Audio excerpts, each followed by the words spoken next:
Hello, everybody. Thank you so much for joining me in this time of the day. I'm sorry my light is not so great. I'm trying to fix it. Hope you're doing very well and welcome, welcome. Hope you had a very, very wonderful day.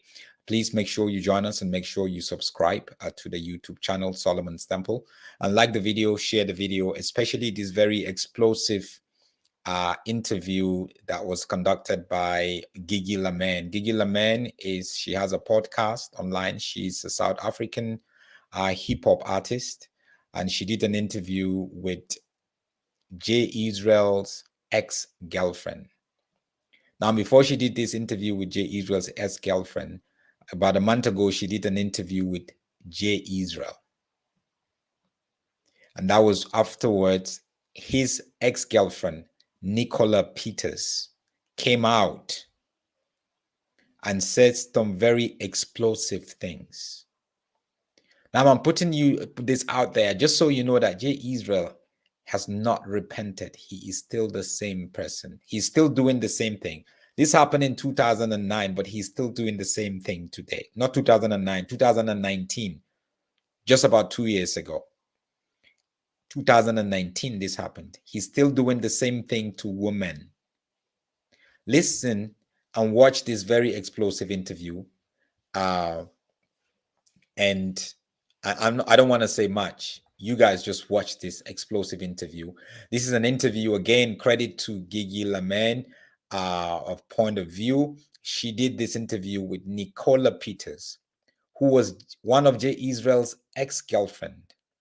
Listen carefully. She was a DJ, so she's not like somebody who's looking to be popular or whatever. No. She was a DJ. Listen to what happened. Just listen to what happened. I know this is probably not part of anything, but did you get paid for the gig? No, there was no housewarming party.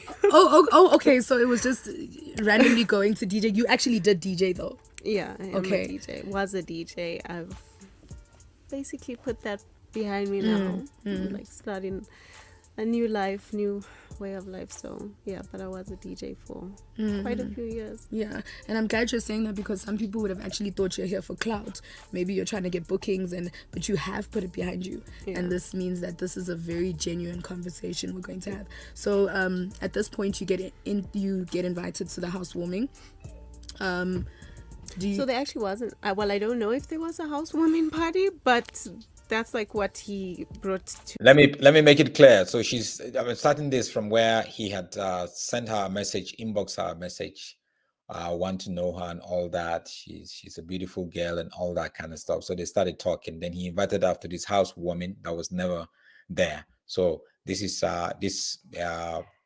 then take it up from here. To me as, but that actually died down, and then we just started talking and getting to know each other, and he seemed like a really nice guy, really funny and stuff. We used to call and text all the time, and that was like April 2019.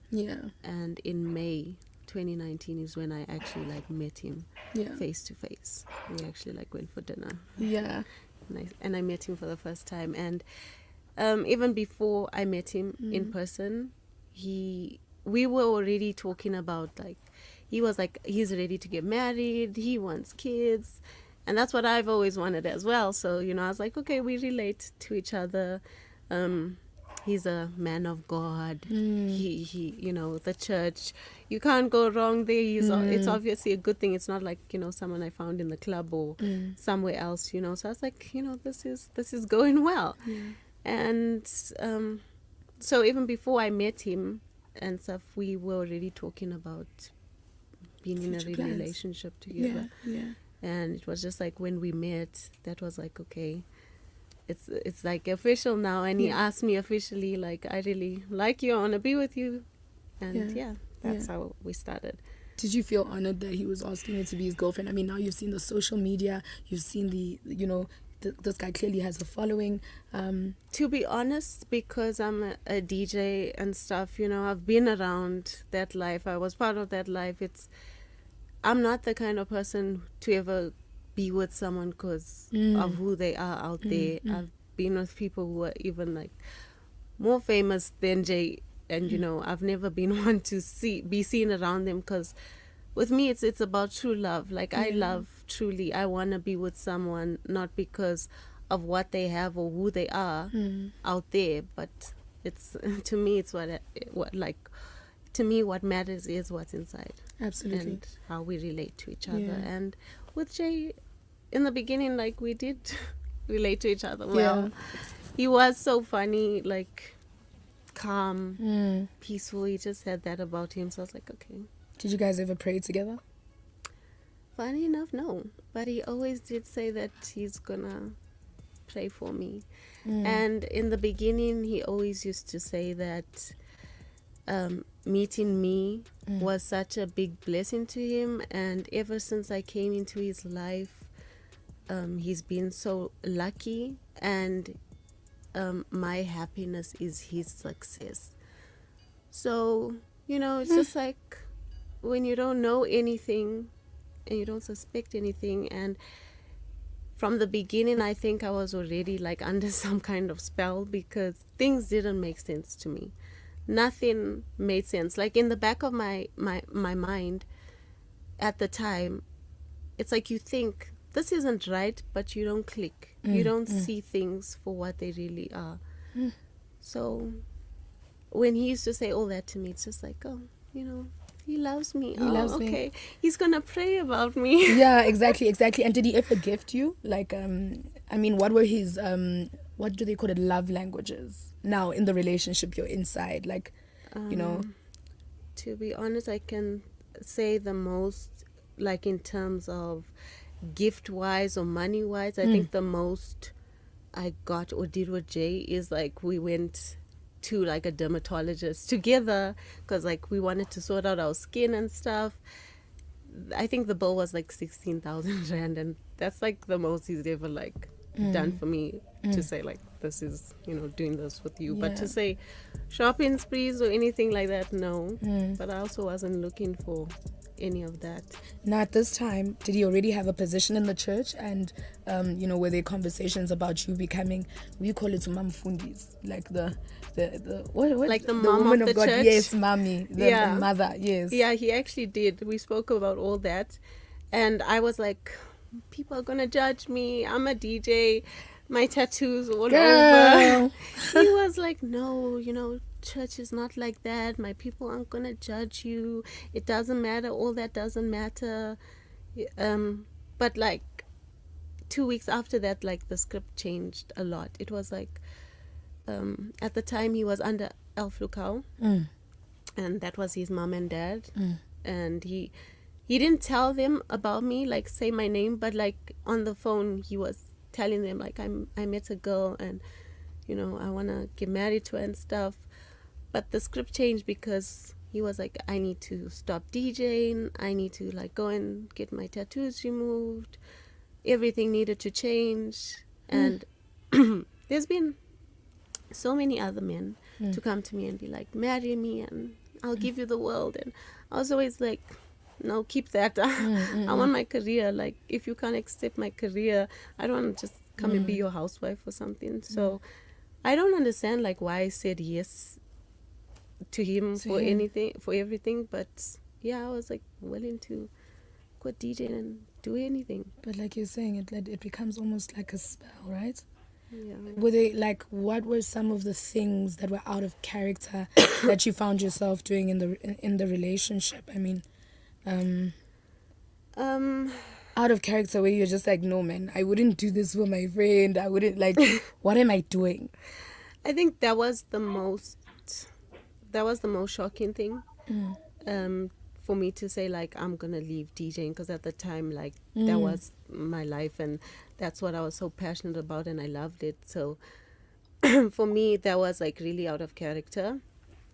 And like, in the beginning, things were good.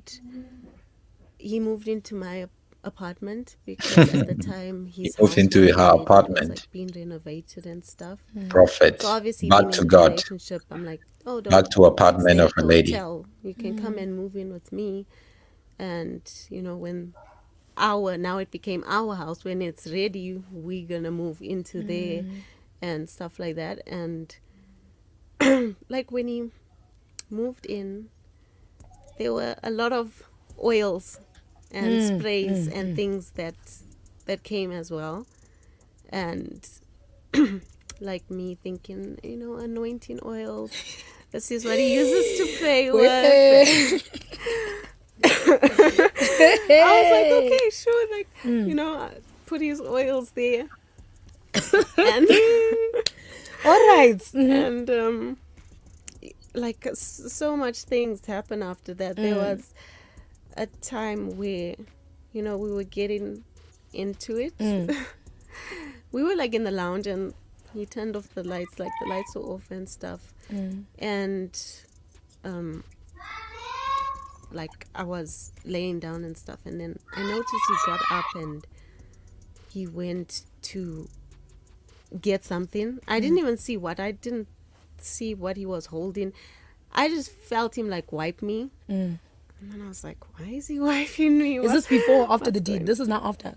Like, this is before. Like, we getting into it. We were just like kissing and stuff, Yeah. And yeah, like he got up and like he wiped me. You know where Yeah. No, I mean? know what you mean with girls. Yeah. Yeah. And I was like so confused. I was like, why is he wiping me and stuff? And then afterwards, it was all done. Like the lights, obviously I turned the lights on, and that's when I saw that I was bleeding.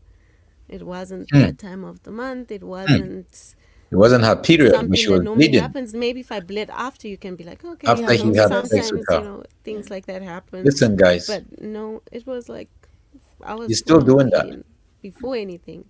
And the fact that is he like wiped me, as in like he saw us bleeding. If it was a normal Most boys get situation, turned it would off. be like, Yeah. oh, you bleeding? Like, why are you bleeding? But no, like he actually wiped me.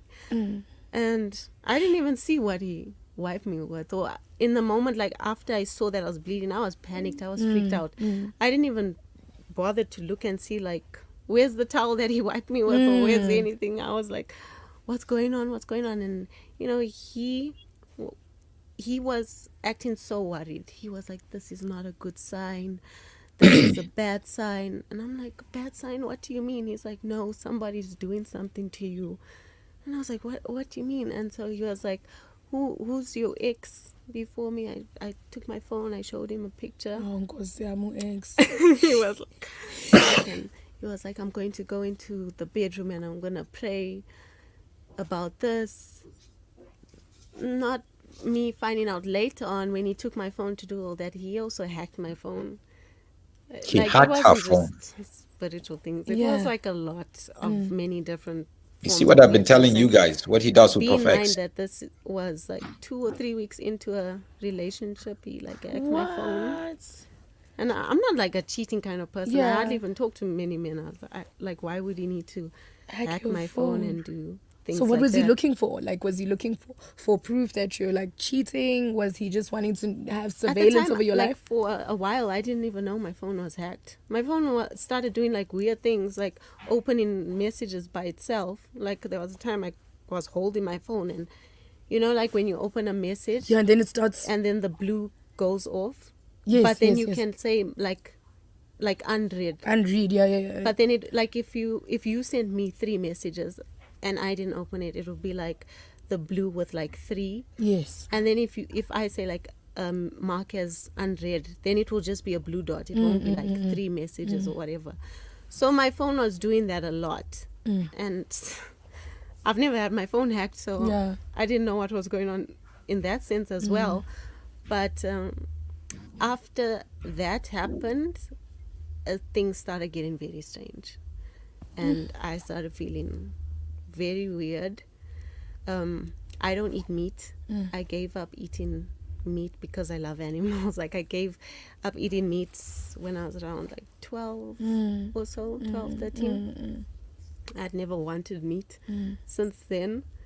And after all of that happened, like I was craving beef all the time. I wanted meat. Like, and Jay used to love beef, so beef was always in the apartment. And like he used to travel a lot, like going and preaching everywhere and stuff.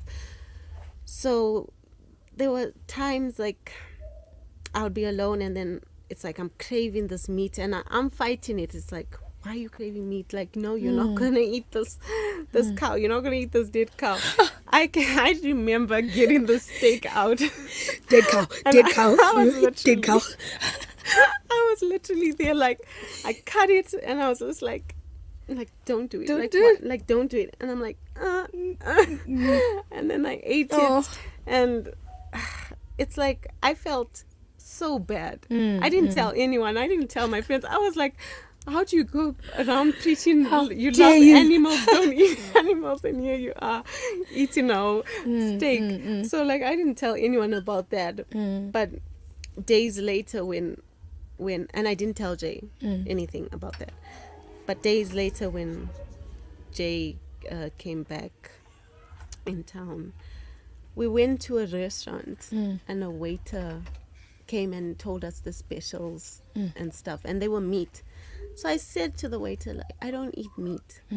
And Jay turned to me and he said, yeah, you eat meat when you get home. And I was like, how does he know what to, like, I felt so guilty, like, How does he know? How does he know? Yeah. Like, did he see that? Did you speak to anybody about that? Not even on your phone, let's say, because at this point you're No. kind of suspecting your phone is hacked, right? No. So how did you feel now watching? I mean, he came through to the show. He said a lot of things. But how did you feel now watching the show? And I think, like, what were some of the biggest triggers for you? Okay, before we get there, Yeah, let me yeah. like finish off, Yeah. because our relationship lasted May to like mid-end June. How? So it was a very short thing, and a lot happened in a short frame of time. Girl, you moved in with him. He moved in with you. Yeah. Yeah, like fully. And He was there. could you say no to him sometimes? Or it was just like okay, No, take. everything. It was just like, you think, I love this person, I trust this person. Even sometimes when things didn't make sense to me, the fact that, like, as you know, he used to do cocaine. I'm not a person who judges anybody. He used to do But, cocaine. For a pastor, if He's if still maybe a doing pastor says- cocaine, by the way, And guys. God will tell you. Yes. All right. Now I'm very worried about them. Now. Okay.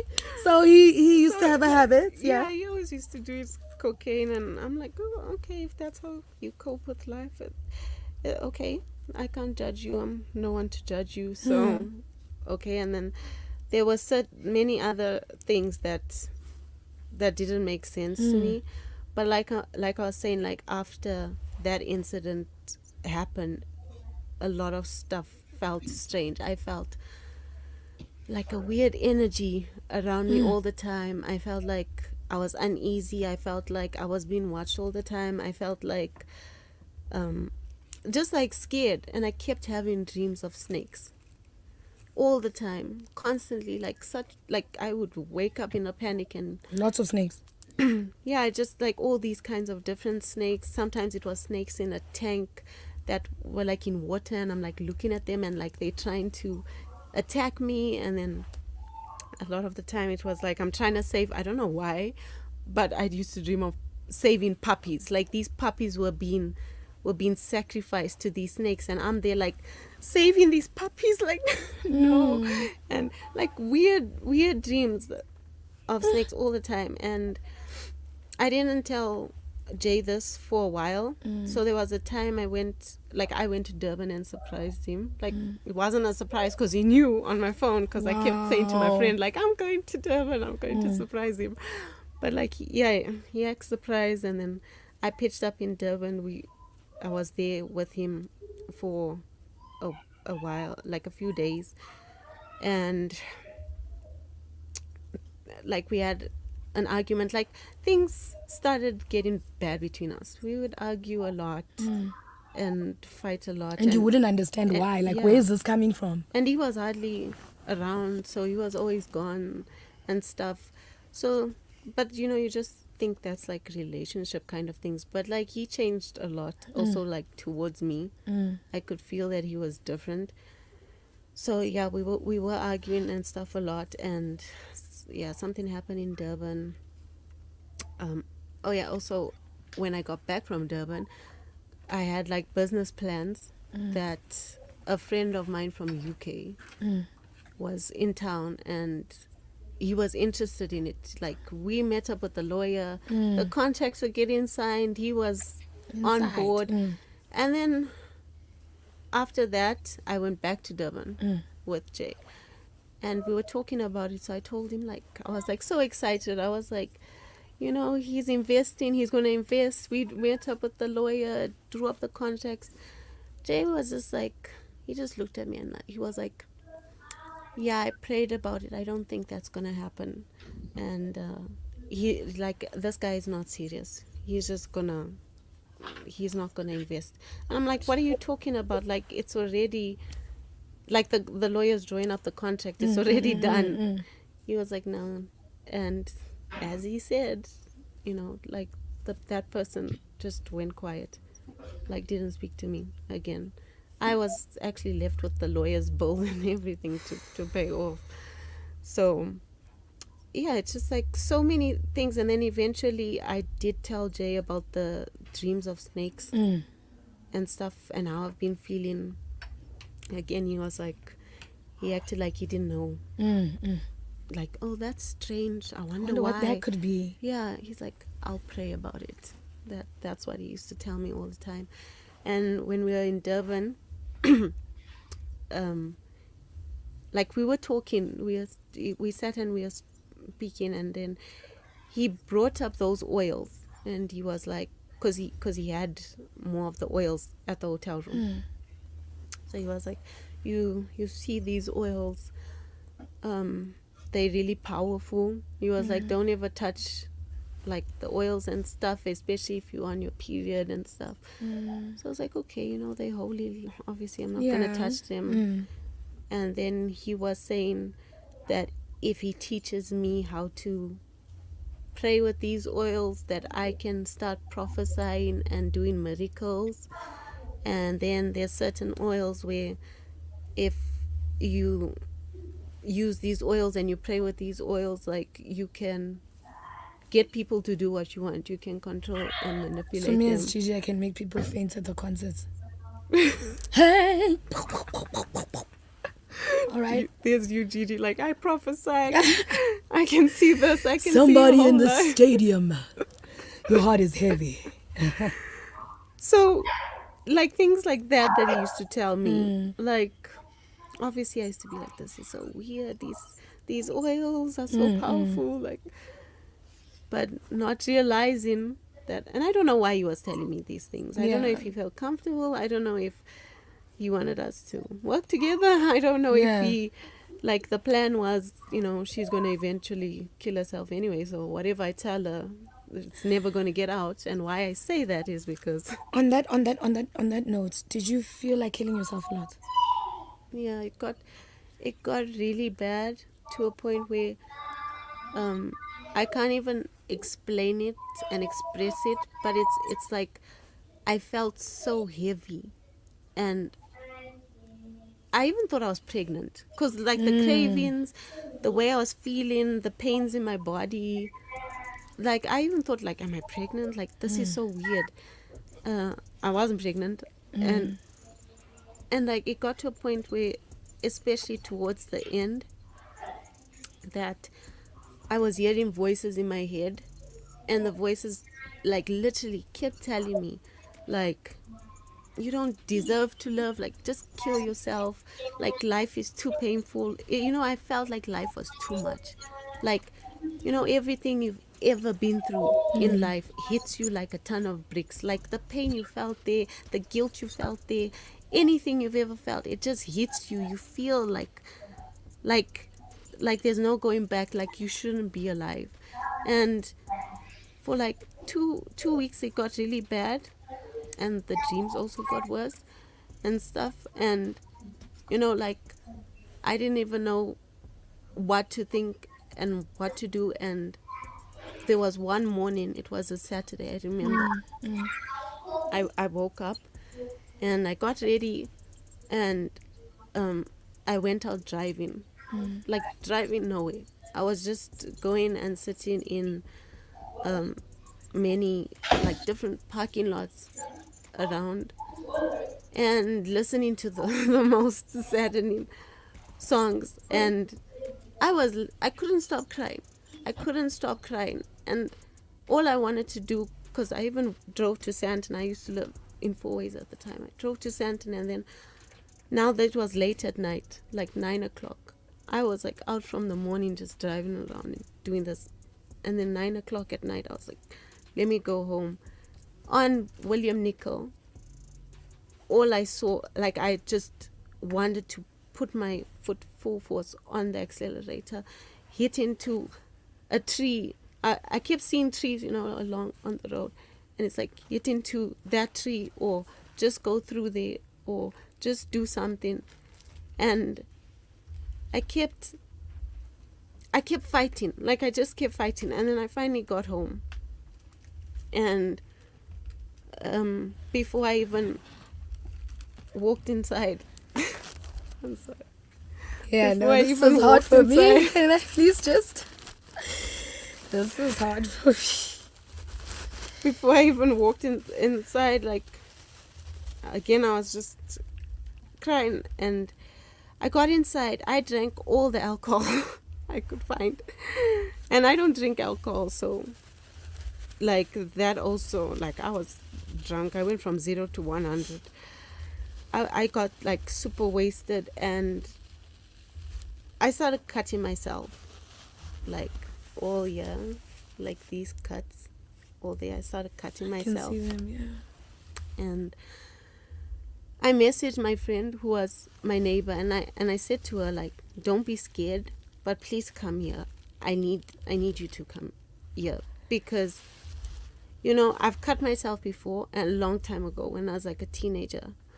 But like the way I started cutting myself now, and something kept telling me, go deeper, go deeper. Like I just knew I wasn't gonna stop. And so I said to her, like, I remember there was blood everywhere. I said to her, like, please don't be scared, but I need you, please come. So she came with her husband to me, and the last thing I remember that night was I was screaming, I was crying, I was like, why is he doing this to me? I remember saying, like, why is he doing this to me?